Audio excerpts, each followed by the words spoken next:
తెలంగాణ ఈరోజు గవర్నర్ గారి స్పీచ్ మీద ధన్యవాద తీర్మానంపై ఉభయ సభల్లో చర్చ జరిగింది. మరి నిన్న గవర్నర్ గారి స్పీచ్ను చూసి చాలా మంది కూడా బాధపడడం జరిగింది. గత 2 సార్లు ప్రభుత్వంలో ప్రజలు ఓట్లేస్తేనే భారీ మెజార్టీతో గెలిచినటువంటి ప్రభుత్వాల మీద విపరీతమైనటువంటి వ్యాఖ్యలు గవర్నర్ ప్రసంగంలో చేయడం అందరినీ కూడా బాధించింది. అల్టిమేట్గా ఒకసారి అధికారం ఉంటుంది, ఒకసారి అధికారం పోతుంది, విషయం అది కాదు. కాకపోతే ఎప్పుడు ఏ ప్రభుత్వాలు ఎన్నుకోబడినా కూడా అవి ప్రజల చేతనే ఎన్నుకోబడతాయి. కాబట్టి ప్రజల చేత ఎన్నుకోబడినటువంటి ప్రభుత్వాలను నిరంకుశ ప్రభుత్వాలుగా, నిర్బంధ ప్రభుత్వాలుగా రకరకాలుగా దూషించేటటువంటి ప్రయత్నం గవర్నర్ ప్రసంగంలో జరిగింది. అందరం కూడా అభ్యంతరం తీసుకున్నాం. మరి అందుకే ఇవాళ శాసన మండలిలో గవర్నర్ ప్రసంగానికి ఒక అమెండ్మెంట్ కూడా ఇచ్చి మరి ఆ పదాలు తొలగించాలని కోరడం జరిగింది.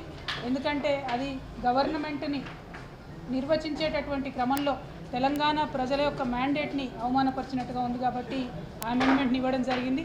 కానీ ప్రభుత్వం తొలి రోజు కాబట్టి పరిపాలన ఇప్పుడే వారు చేపడతా ఉన్నారు. కాబట్టి ప్రభుత్వం యొక్క రిక్వెస్ట్ మేరకు, వారు చేసినటువంటి అభ్యర్థన మేరకు బీఆర్ఎస్ పార్టీదే మండలిలో మెజారిటీ ఉంది. మేము గట్టిగా అనుకుంటే ఓటింగ్లో అమెండ్మెంట్ తీసుకొని రావచ్చు కౌన్సిల్లో. కాకపోతే ప్రభుత్వానికి సహకరించాలి, తద్వారా ప్రజలకు కూడా ఒక మంచి మెసేజ్ ఇవ్వాలి అనేటటువంటి ఉద్దేశంతో మొదటి రోజు కాబట్టి గవర్నర్ ప్రసంగంలో ఉన్నటువంటి అంశాలకు తీవ్రమైనటువంటి అభ్యంతరం బీఆర్ఎస్ పార్టీ తరఫున వ్యక్తం చేస్తూ మేము మా యొక్క అమెండ్మెంట్ని విత్డ్రా చేసుకోవడం జరిగింది.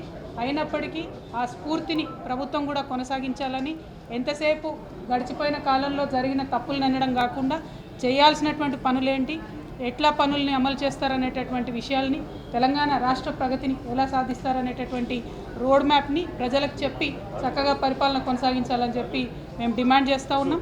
ఎక్కడ ఏ ఒక్క సెకండ్ కూడా తెలంగాణ ప్రజలకు నష్టపరిచే నిర్ణయాలు జరిగినట్టయితే ఖచ్చితంగా శాసన మండలిలో మేమందరం కూడా ప్రజల పక్షాన పోరాటం చేస్తామని ఈ సందర్భంగా తెలియజేస్తూ ఉన్నాం.